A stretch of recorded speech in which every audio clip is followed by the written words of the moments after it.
UT Permian Basin looking ahead to the future, even as they celebrate their 50th anniversary. Today, they held their first ever State of the University address, and one of the things they're focusing on, making sure there's a prepared workforce as the basin continues to grow. Tyler Dupnick joins us with more on those conversations. Yeah, Crystal, it was both a celebration of UTPB's 50th anniversary and a chance to look ahead. Conversations included impacting energy and innovation, workforce, and quality of life as the Falcons look to fly into the future.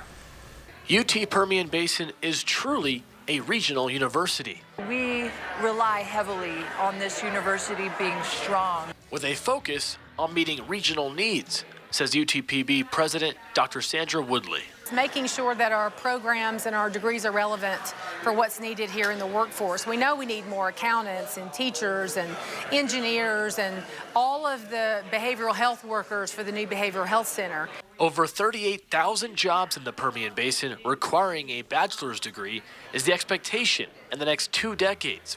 Growing that workforce here with native West Texans is a priority, along with making sure their curriculum keeps up with evolving industries such as energy production.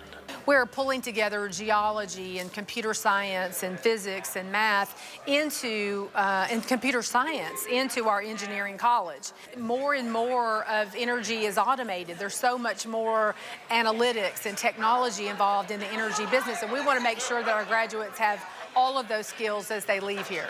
Tracy Bentley of the Permian Strategic Partnership knows the impact of UTPB.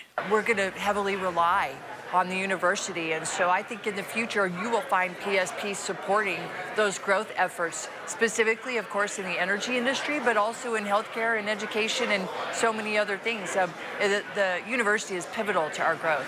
Midland Mayor Lori Blong spoke on quality of life efforts being made with UTPB, and she also sees the university's value. We have a lot of kids in Midland who have a lot of intelligence and a lot of capacity, but they may not have the opportunity to go away to a 4-year university.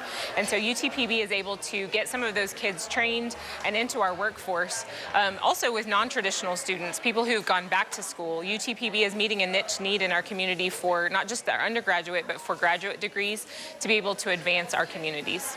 With 50 years in the books for UTPB, sights are currently set on the next 50. I think we've just scratched the surface, as I said earlier, on the capabilities of this university. But it's really going to become, it currently is a huge economic driver for our region, but I think it's going to grow, and it's going to grow exponentially. And I think it's important.